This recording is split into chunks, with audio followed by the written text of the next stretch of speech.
more minutes until you see what I currently do.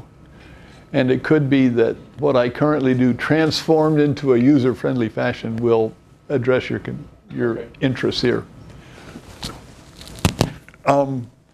This is all stuff you pretty well know. It is installed here. There is a help list. This is the actual, on the web at the moment, this address is the latest version of the paper, which has, I believe, it's correct that everything in the JGR articles should be identical to this. There are two other articles which are there.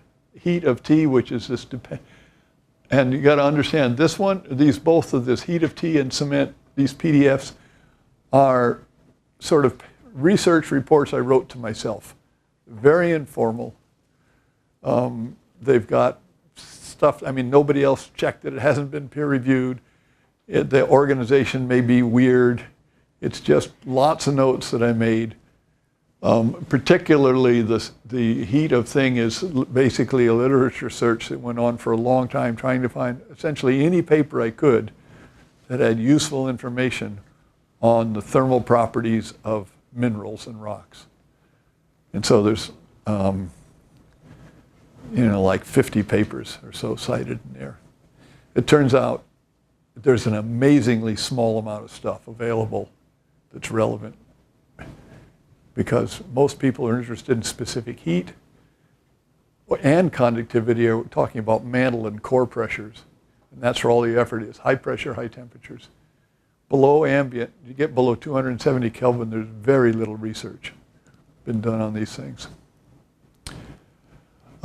Cement is a particulate thermal conduction, and I must say that it all followed the work that Sylvain did, in which he's since published. He used a large, very competent three-dimensional thermal conduction model. And I tried to find an analytic approximation to it. So there's more math in there than you care to look at. You have that paper, the thing I wrote, and including some dead ends, I mean, things I never could really figure out. And then this old PowerPoint, which has a few, really isn't very useful. And in print, in faint here is MKRC. There is the description of the version of KRC that makes thermal movies, which we have to decide. Phil, decides what, if anything, we want to do with that. We can hide it completely, destroy it, deliver it, whatever. And people, if they haven't looked at the movie, they probably should. And these are just statements, this has in fact all been done by this point. I guess you might want to, that's fine, that's enough. Oops. Back to programmer language here. This was what I was trying to do when I designed this whole thing. Make the big loops separate routines so that I could keep track of what I was doing. Communicate via commons. There's a lot of stuff in common. All the dimensions are set in krccom.inc, which is an include file. Fortran allows you to give the name of a file that you wish to have included as if it were actually typed right there.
So it's used, and some of its use is historic. It means it's not good coding practice these days at all, but I just haven't bothered to change it.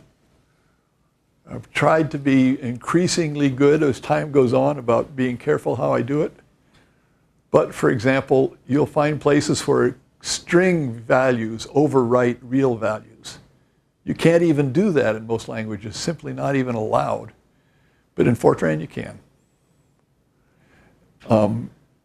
And so there's a lot of tricky, treachery, stuff left over from the old values of it. And the extent to which somebody said, why don't we get rid of commons the other day? And I said, okay, you might as well start again. Because they are so heavily involved in the philosophy of the architecture.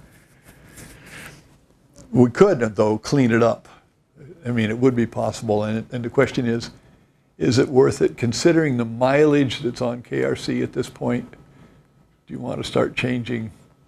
Those are things which we could discuss. But at the moment, the equivalent statement is in there, and it allows you to do some pretty amazing things in terms of minimizing the use of computer memory, which is basically unimportant these days.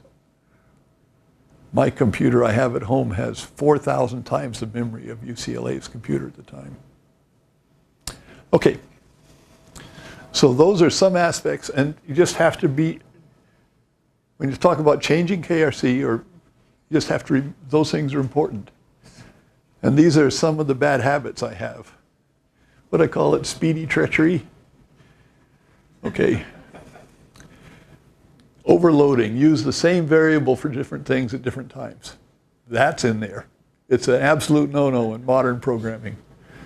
Equivalents can place different things in the same place in memory. And I mean, they can be truly different. Use of real vectors to hold strings. Do loop indices placed in common.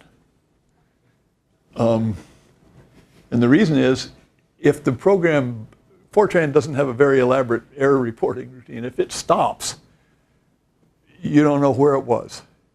But in KRC you will, in most cases.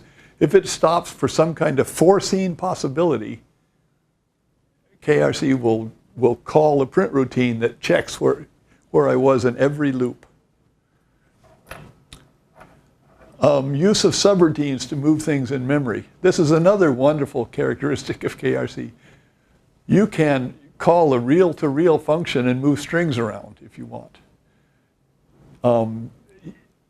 It's R to R, which has only 3 arguments.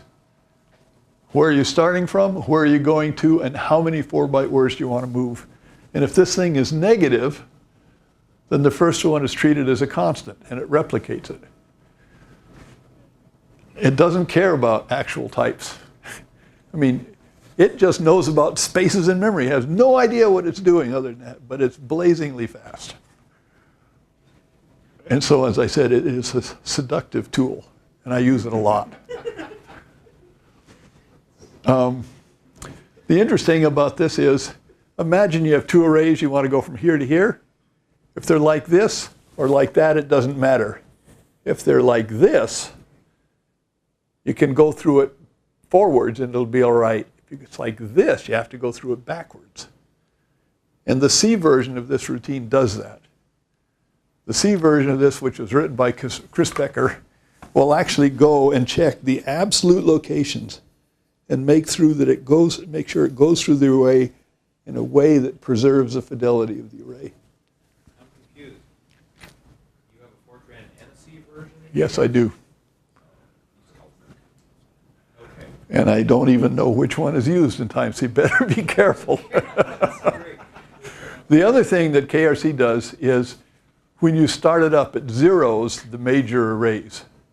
And I think that depends on whose version of a computer you're using, but KRC actually initially zeroes out the big arrays by using this routine. Actually, it just calls it with a 0 and a minus n, and it just propagates zeros.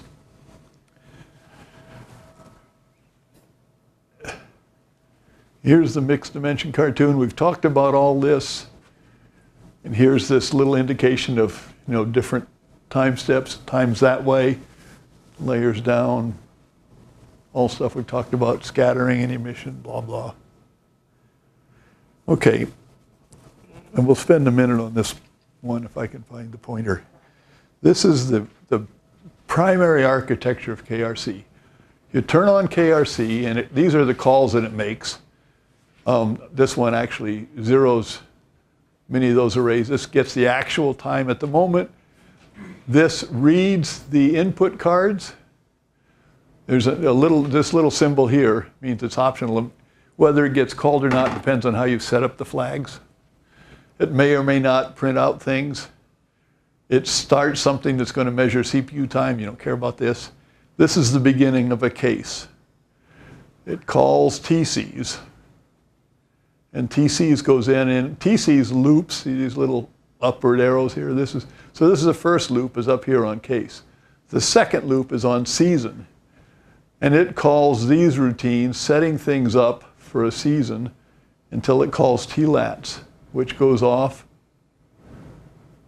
And sorry, oops, I better follow this one. Here's the important thing, T-day 1. T-day 1 is the one that sets up the time structure, the depth structure, the layer structure, as many constants as possible.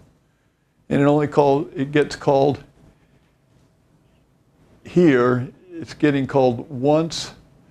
This says it's getting called once per season, and it might be, I've forgotten. It doesn't.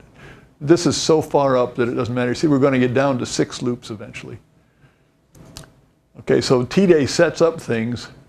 You may or may not call p-orb. You may or may not have seasonal albedo or seasonal opacity or climate. I left climate out of this. It's in here someplace.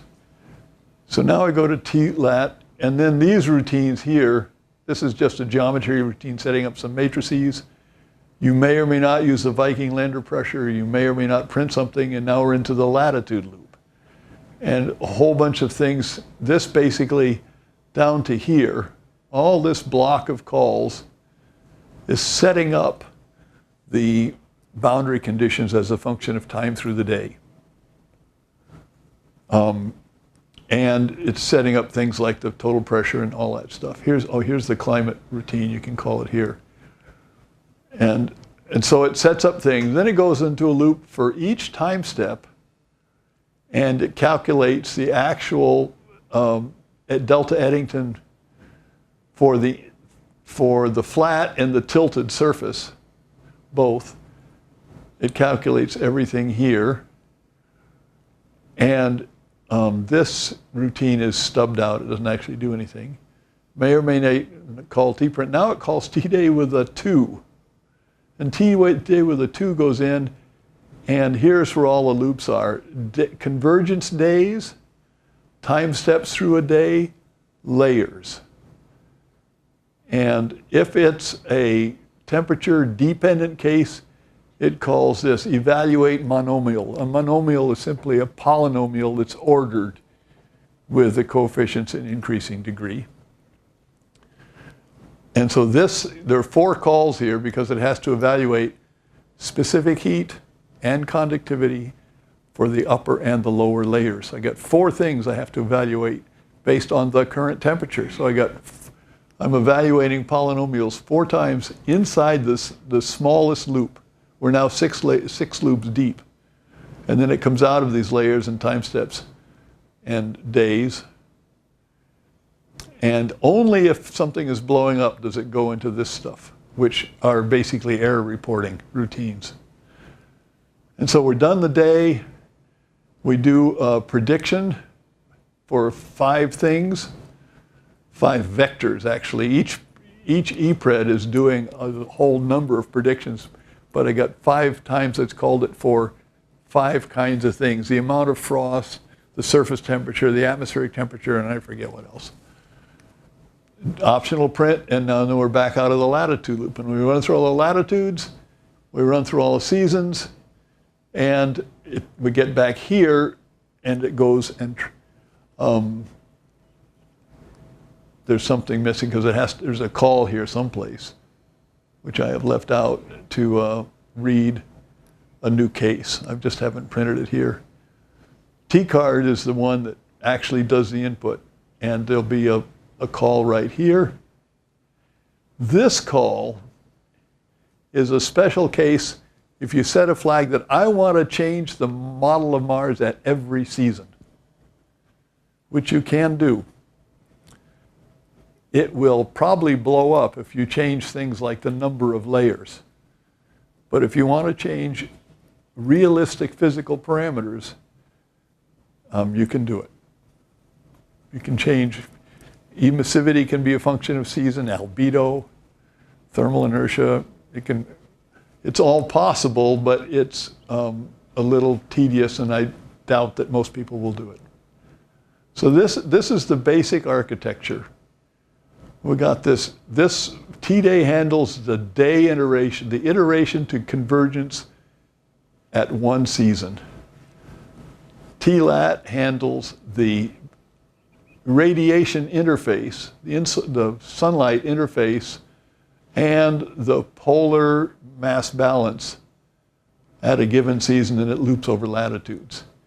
T-season handles the solar geometry and any seasonal parameters you decide to modify.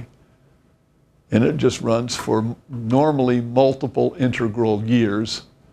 And then finally, KRC has the interface for running one case, another case, opening and closing files, which isn't shown here. I don't think I put the calls to T-disk in here.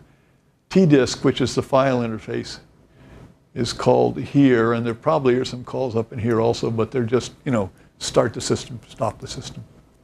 So this is the fundamental architecture for the way things are nested.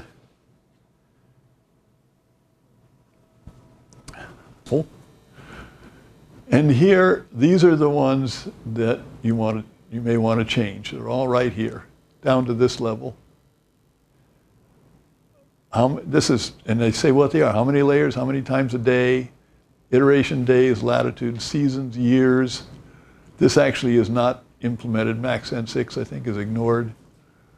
Save times a day. This is 48 at the moment. The number of time doublings is 6. And then from here on, things are actually sort of computed. This number is needed a lot. It's the index of the virtual layer below all the other real layers. And then this tells me how many words are there of floating point numbers. I define 64, and it turns out there's 32 that I use that are pre-computed and shared between all the routines. But they're not input or output. They're internally hid, shared floating point values. And the same thing, and I've got 40, there's 20 read and 20 hidden integer values, 20 logical values, and then this statement says, how big is the above common in 32-bit words? And you see there's a 25 in here, and we'll see where that comes from in a moment. These two parameters are commented out. This is the current size, 10 megabytes is the current size of storage for a bin5 file. In other words, you can use up to 10 megabytes of stuff you want to output in a bin5 file. This is trivial to change. Could be made any value you like for a modern computer. I have a question. What would be the implications of changing basically max times a day and max layers? So let's say I wanted 200 layers and 10,000 times a day. What would that do? If you wanted to output stuff, you probably need to make this term bigger. But other than that, I can't offhand think of any limitations. I don't think it shouldn't have to change anything anyplace else. Are there things like, it's sort of like what I've been asking, but are there places where you compute the size of an array? If you had too many layers and too many time steps and it's trying to store it in some massive array, does that get to be bigger than 64-bit indexing or 32-bit indexing? Yeah, if you start, if you get bigger than a standard integer word, you'll have troubles. Well, but is this a 64-bit system? Well, I'm running it on a 64-bit system, but I believe I've set the integers to be 32-bit. I believe that. I'm not sure. There's things about Fortran compilers that I am not an expert on. And I have had problems with, there's in particular when you start reading in Fortran, there's some weirdness. Fortran hides, when you write a Fortran file, there's extra word at the beginning and the end, which only Fortran know about. But they're there, and how big they are depends on compiler settings. And so when you try to read that with another language, you can really get into trouble. That's something where I need help in working on that. My guess would be that if you changed it to something reasonably, Yeah. 10 million. Right, well, maybe more specifically, the question is, if I change the max n1, max n2, but don't change anything in the input file, does that change anything in the way that KRCF will run? Other than allowing me to change these numbers in the input file, which can create big files and other things. I know that will create other issues, but just changing that number alone doesn't change anything. I don't think so. I believe as time has gone on, I do reasonableness checks on some things. And I believe, for example, if you set the max number of layers to 500 and ran a model with 5 layers, it might complain saying, this seems unreasonable, basically, because you're only asking me to run 1% of the capability. There are some tests like that in there. They're all in the routine T card, the one that inputs things. That's where all the checks are. Unless it relates to convergence. The convergence tests are all done in T-Day. The first time you call it, when it sets up the layer structure, that's where it checks that every layer is stable. And there's one possibility here which you have to be aware of. It makes every layer stable at 220 Kelvin if you're using temperature-dependent properties. If you put in an extreme variation in conductivity, it could be that the program will actually go unstable at some temperatures. And that's a problem I have not addressed.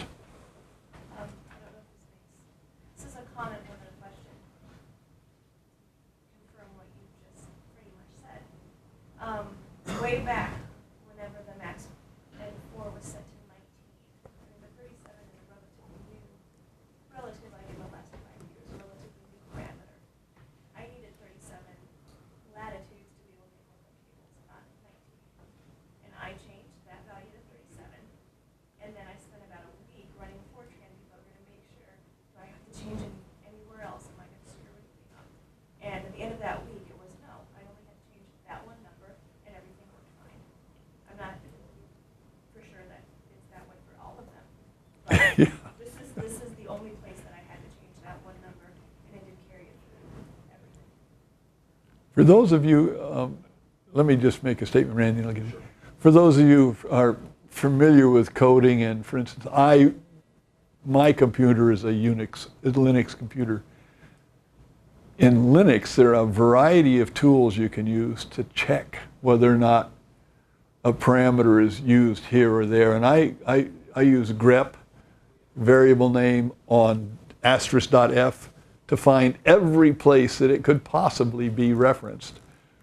And then trace down if it changes, if I got another variable name, I go next step. But there are programming tools, even in our most archaic languages, to allow you to try to track these things down. I've tried to be pretty good about this. And because you specify it here in the common block, it has to be set here. It's not, you don't have some array size, just hard-coded some function. There are some locally used. There are lots of locally used arrays. Not an array. Not in this family of things, which are transferred back and forth between common. Virtually all of them, the dimensions are set here in this one place. Randy. I just wanted to answer Josh's question a little bit more. That if you compile with really large settings, you're not going to have your only problem is that if you if you were to compile with like a really big table, I mean outrageously large, what happens is that Fortran does the static allocation. So when you make that array, if it's like bigger than your memory, then you might have problems. You're going to be swapping But all the time. Short of that, it shouldn't affect your runtime at all, unless the alternative is like, say, if you made it like, say, about a tenth of your full memory, and you ran 20 copies, then you might run into problems because your system will crash. I mean, it depends on basically the memory size you're allocating times the number of times you're going to run the program. If that's still your memory size, you shouldn't notice any real serious performance issues. So I have a question based on your experience and knowledge of the code. If I had 10 times the number of layers, is the computational time 10 times as long, or 10 squared? It's linear. It's linear, okay. It's linear with number of layers. Okay. So I mean, I'm thinking. Actually, it's not. I'm sorry. It's not linear. It might even be almost unnoticeable. Well, okay. Because It's not of squared. It's not- no, it's this time doubling thing. Yeah. Remember, if you add layers which are all deeper somehow, it's only going to look at them one every 2 to the 6th time. So you can add, if you want to double the time, you've got to add 64 layers. So what I'm thinking, again, I'm sort of obsessed with this, but I think this layer structure would be, I'm going to go home tonight or tomorrow and play with it and just make that number bigger and make this number bigger and say, if I wanted to get down where I had a factor of 10 more layers than you had and a factor of 10 higher resolution of those layers, if it's only a factor of 10 time, it's done. But you'll have 10 more layers, but if you're making your layers narrower, then you're going to have more time steps for any given time. Well, that's okay, Well, so yeah, that's what I was. Start with that equation first, and then go think about messing with the code. Yeah, look at the convergence. Yeah, I mean, I agree. Like, I want to change that number to make. Yeah, but if it was 10 squared, if it was 10 times the layers and 10 times the time steps, I'm doing 100 times the calculation. It's still So I nothing. went from Yeah. 1 second to 100 seconds, and we've been talking about it for longer than that. So, okay. Oh, that's right. Changes to these common files, do you have to recompile KRC? Yes. Yes, you do. Right. So changes to your master or your one point inputs, those you don't have to recompile. You That's just right. You just rerun. The changes here. So we need to decide. So we need it as a group need to decide what these maxes are, so that individual Right. users don't have to worry about hitting the limits. Well, Is that true? They think Phil's talking about his own copy of I KRC. was. Right. But the other thing I was just thinking, as you were saying that, would it be possible, I don't even know who to look at, on the website to compile on the fly? I mean, compiling KRC doesn't take that long. There's a lot of pitfalls there. Williams? Sure, Phil. No, And how do you guarantee? Here's the thing: how do you guarantee the pedigree of the code? What version of KRC? This ephemeral version of KRC that was compiled on a one-off thing. It's well, so it is. Well, So it's a management. You've asked a management question, not a programming question. That's what you want, is to come up with the appropriate parameters here that are large enough for everyone's case. that's fair. Okay, so if what you just said is true, then yeah, right. then what Kim said is true, that we do need to decide. I was thinking that, well, gee, you've got some basic code, but you compile it. You don't change the code. You just can change this common block and recompile. You can, absolutely you can. It doesn't take very long to compile it. But that's Have a you newer validated it version after of compiling? this code. Well, That's right. where the problem lies. Right, but I'm just saying it'd be instead of just running it in real time, you'd be compiling it in real time. You wouldn't change the core functionality of KRC. This is borderline core, though. Yeah. Okay. Well, Well, okay, but I mean, I hear you. any change here becomes effective only if you recompile. But And It makes debugging it very interesting because what executable do you debug against? well, okay, but so let me try this. What if Fortran didn't require you to recompile to change these things? What if these were just exactly like all the other input parameters that I can change? Then I'm only screwing myself if I screw something up. That was sort of the mentality I was thinking Right. of. Well, you can compile this with larger set balanced against, memory usage and whatnot, I mean, I'm sure we can compile this with a lot more than 30 layers as a default. Just, I don't, off the top of my head looking at this, I haven't sit down and actually go over the numbers here, but you probably compile 1,000 and run it on our cluster without any real, without even breaking a sweat. Okay.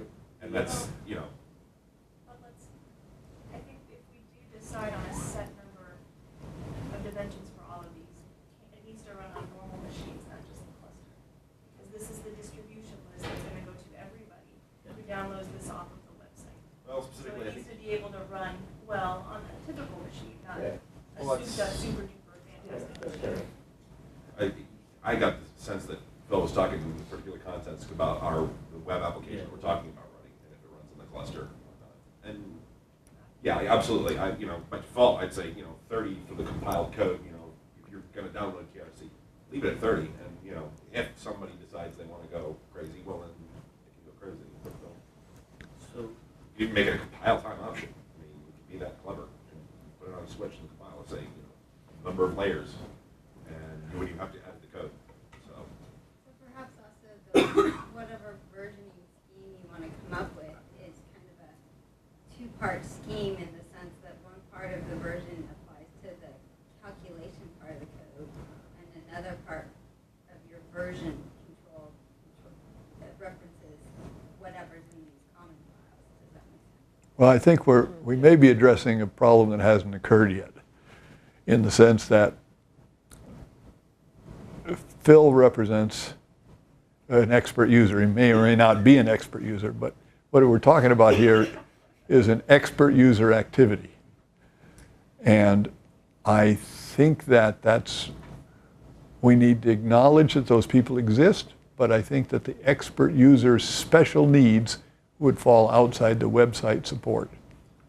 so a question for you is, if you change that parameter, would your output files change? The structure of the output file? Which one? This one here? Pickup parameter. Yes.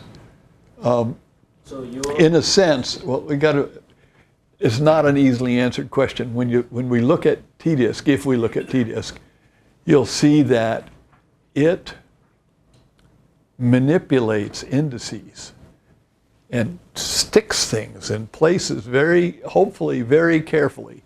And there's a lot of indexing code there, and there's more than I can verify are compatible with a random changer. Most of them should be fine. and that's basically to bring the point home that changing a parameter in here does not necessarily guarantee that the output you'll get is going to be kosher. Hopefully it should be, if I've done it right. One thing is that I have changed these in my sets. I have changed these parameters a few times, and I haven't had problems with them. If that's the case, then Yep. those approaches. And what you can see here, if you look at the history in a sense, I keep making it bigger and bigger. And I've got all the way up to 10 megabytes, which is somebody, I think Sadat said, is a number your iPhone would sneer at. And so, I don't know how big to make that. I got a 4 gigabyte memory in my machine. I would guess that most computers these days are of that order. And so swapping isn't an issue. If you make this big enough, as Randy said, you make this big enough that you've defined more memory than you have, you're going to see a dramatic drop in performance, because Fortran isn't smart enough to know what to do. And I bet there's no effort in here to address caching. Any more on this one? But this from here to here is sort of fundamental. Then you see I have to define the type of everything, which is fine. And out of good coding practice, where's Dale? I define my types in the same order as I use them in common. This is the very same thing. I believe it's virtually the same thing in a different format. This is from the make file that actually lists which commons are used by which routines. There's a table in, there's a supporting text file called the flow.txt, and I think it has a little table of these. Excuse me, whoa. So anyway, this is the way they're listed, and you'll see KRC-COM is always first, except for these little table reading routines, which only need to know what is the logical unit number and what are the file names. Because the logical unit assignments are also done at a very high level.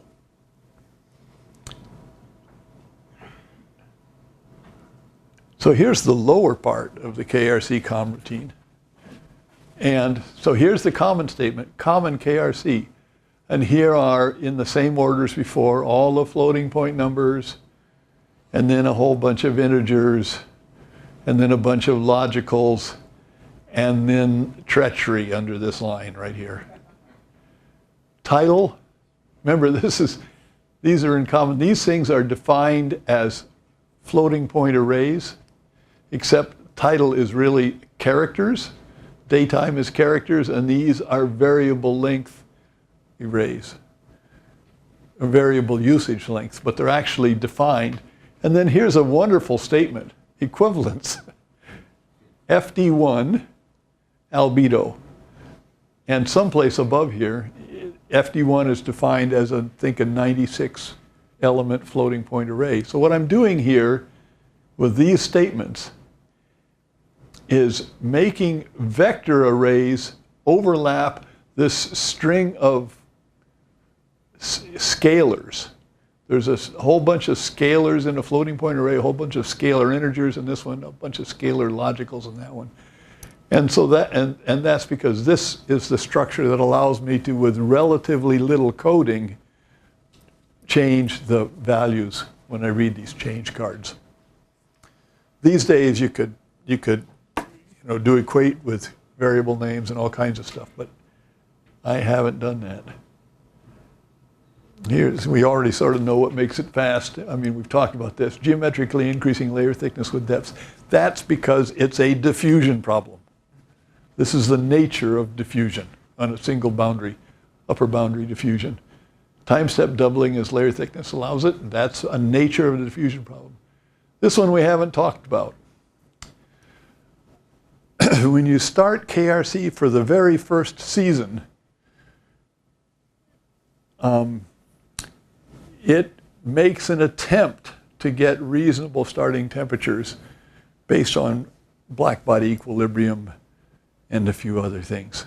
And it starts with an isothermal profile or not. That's another option. But you've got, this temperature like this, and it really should be some wiggly thing. And so what it does is it runs for a couple of days, and for the first season only, looks at what's happening and and particularly looks at the top temperature. What's the average at the top? Because that's the closest to the boundary, that's going to equilibrate the quickest.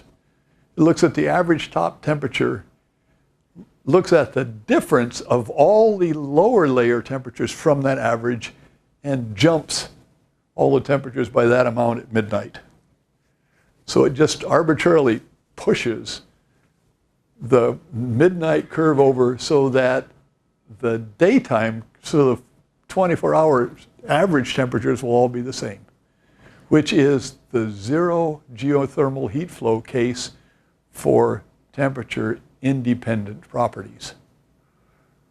It's not the zero heat flow case for temperature dependent properties, but I can't do everything. And so that's one of the things that happens. So that's one of the reasons that the 1 point case works as well as it does without years of warm-up, because it's got this little stuff stuck in it at the beginning, this jump perturbation technique. It's got the asymptotic predictor for convergence at the end of a season, and this thing, pre-calculate everything I can. Modem optimizers would do a lot of this. They don't. This is the major limitation.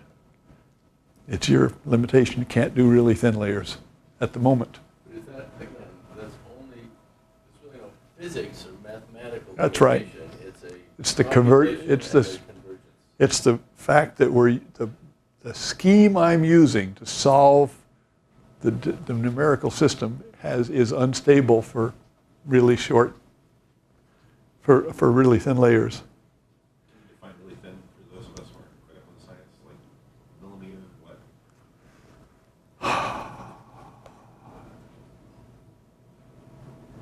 I was looking at you, it's like 1.8 right now. Where was it? It was someplace here. Keep going up. Here we go. There we are. Yeah, it's 1.8 millimeters right now. Top layer is in meters, it's 6 millimeters. That's right. 60, yeah, 6 millimeters. The top number, actually 7.2 is the top physical layer. Is 7.2 millimeters thick. Okay. In this case. And this is a relatively high thermal inertia case, I think. But, it's there. Yeah, so again, I think we've been talking, not. But you want to go to micrometers. No. I want to be able to model a 1 millimeter 1 millimeter. granule sitting on top of 250 micron sand. You should be able to do that without changing any. Right. I mean, we're talking a factor of 10. Yeah, You've can got- probably accommodate it with the current version. I'm guessing. See, that's why I'm not talking, 10 micron dust layer. I'm talking, a millimeter granule on top of sand. And yeah, I was looking at this earlier, and Well, factor the other of 10 thing is, would if do you it. get to another complication you have to think about, which is not in KRC at all, is radiation penetration of the upper boundary. Right. It's not in there. So you don't want to get below the radiative layer, but that's probably 100 microns. Well, if it's granules, how much light is sneaking through the granules? I mean, this is where the fun of being a geophysicist comes. Do I really understand what I'm doing apart from the fact I got a numerical tool over here?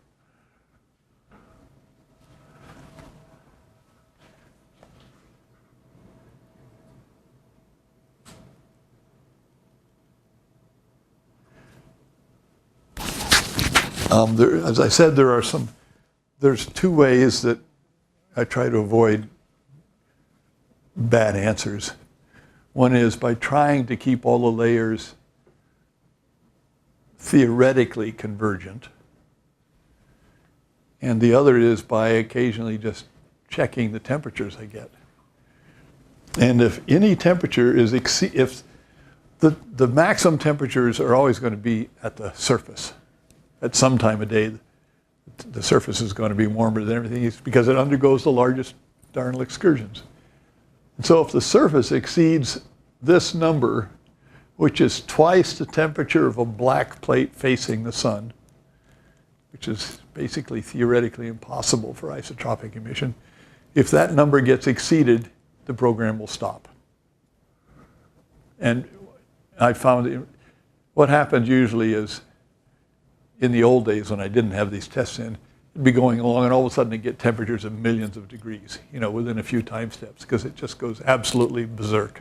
And that's typical of numerical problems. When they go unstable, they go truly wild, thank goodness. Otherwise, you might not know that you're in trouble. So there's two tests, and this thing is in there, and it has to do with all the other parameters you put in, so you don't have to think about if it's Mercury or Pluto. Twice the temperature of a black plate facing the sun at that season. So it's a reasonable number.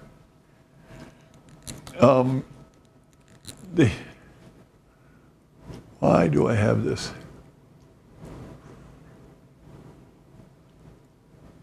Okay. There are 3 geometric parameters that you care about, apart from all the geometry that might be occurring when you're actually on the surface of Mars at some particular latitude. You care about what the distance is to the sun, what latitude is the sun above, that's sort of like what season. Like today, the sun is at minus 22 degrees or something. It's 22 degrees south, roughly. And for convenience, we Martians use LSABS, which is a measure of season, from 0 to 360. And so p-orb returns. There is a p-orb call. Well, this is not the p-orb system. It's the call in KRC that accesses all this 60, the magic matrix numbers.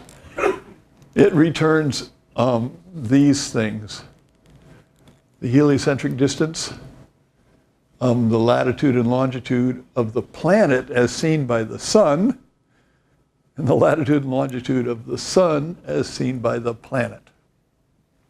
And then it converts those. That's what p-orb returns, and it converts those to any other geometry it needs.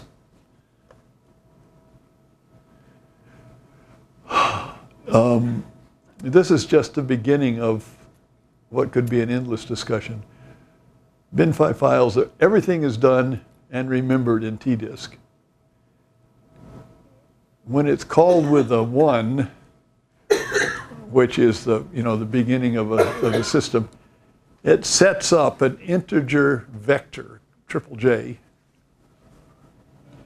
with the definition of the dimensions that you're eventually going to have. This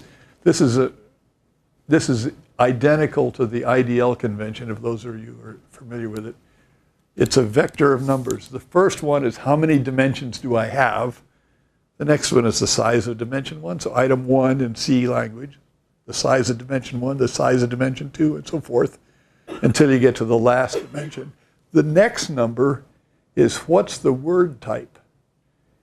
Is it byte, integer, long integer, floating, double precision, complex, whatever. And I just used the IDL convention, which is well defined. And 4 is a single point, floating point number, and so forth. So this is that's the first part. That's standard IDL convention. Lots of other self-describing files use things which are similar to this. Type 52 is got this kind of a structure in that the most rapidly changing thing is hours, and then there are 7 items. They're latitudes, X plus seasons, little trickery here we'll get back to, and cases. So what I've done is, if you look at this, you see how big a case is. A case is seasons times latitudes times 7 times hours. And the question is, if I multiply all those things, I get so many words. And what I want to stick at the beginning of the file, before I start storing actual seasons, I want a record of the problem KRC was trying to solve. That is, I want all of the input statements, all values. I want all the latitudes, all the elevations, anything that defines this problem it was trying to solve. And those get stored in however many seasons it takes to store those. And that's what the X is. And interestingly enough, the system I have, at the moment, that increased array size is always 1 short of the last one. It's always here. So some of the not type 52, but some of the other types have different dimensionality, but this extra business is always stuck one before the last. And this is what it contains, some various interesting things. The first 4 integers define the total size of the KRC COM transferred. What does float of 4 integers that defines 6 as a Sorry? The second line from the top. Float. It's a floating point version. It's there because bin5 can store only 1 binary array, and every word in that binary array has to be the same type. I want to store integers. I store them as the floating point equivalent. It's the floating point equivalent of these 4 integers. The size of KRC, the 1-based index of that dimension which has the extra value. So here it would be 1, 2, 3, 4, because it's the 4th dimension that has the extra seasons, because it needs to know that. It says how big is X? How many of these things does it take to store all this special stuff that's coming? And then a spare. And that's followed by the floating point version of KRC-COM. That means the integers are converted to reals, the logicals are converted to reals. Are they actually converted to reals, or are they just taken the size of a reel? I believe they're actually converted. This is Fortran. And the only way you can move things around is to have type agreement. Except for my magic R to R, where I can move anything, any place. And some of this stuff is done with R to R, and so I would have to actually look at the code to be certain. Okay? So what are the sixes? And then, Second line, float of 4 integers that define sixes.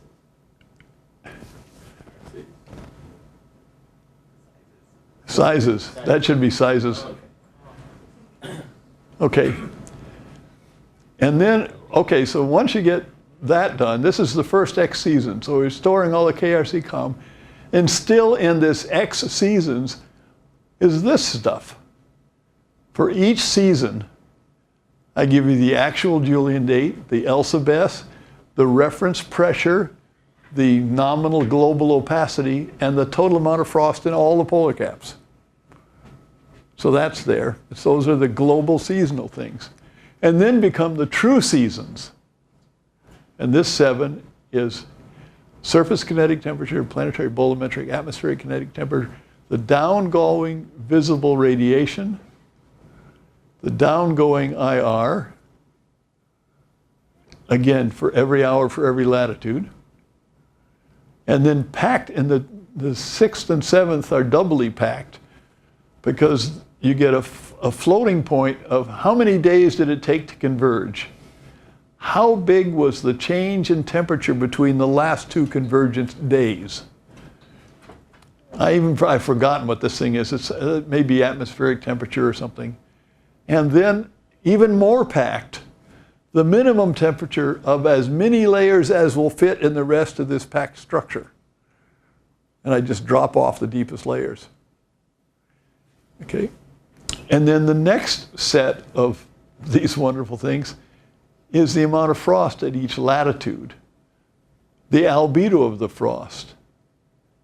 This, I believe, is the heat flow from the soil into the frost and the maximum temperatures of as many layers as will fit in this residual pack structure. So this is really a mess, but there's a lot in there and it doesn't take much room. So this is type 52. And there's very little that KRC does that is not in this structure.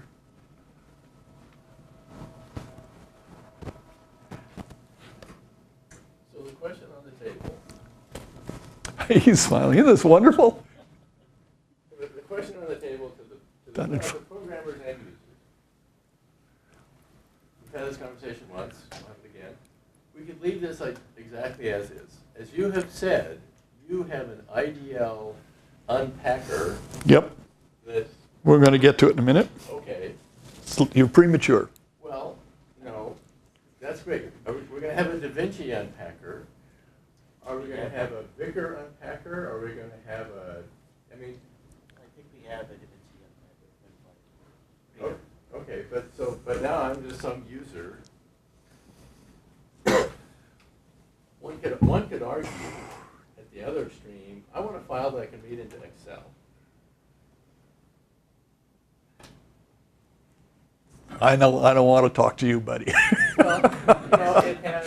Yeah, okay, fair enough. It had a column of season and a column of latitude and a column of local time and a column of depth and a whole bunch of temperatures. And it was very, very wasteful and very, very, took a lot of space. But like you said, I just downloaded a 10 megabyte image that Candy took, and so what? I mean, so I'm just saying that at one extreme is I need IDL to read the output. The other extreme is there's an Excel spreadsheet where each sheet was a different sheet. I mean, so where do we want to go? I don't know the answer to this one. It's a religious question, in a sense. Well, but it's a user question. It's a user interface question that if I could run KRC and get an Excel spreadsheet that had a bunch of columns, maybe for some user that'd be Oh, that's fantastic. Well, the other option, you should turn on the print flags. And you print out all this stuff. And you get a file that runs forever. Well, I mean, that's a little somewhat sarcastic. I don't know the answer to this because I don't know.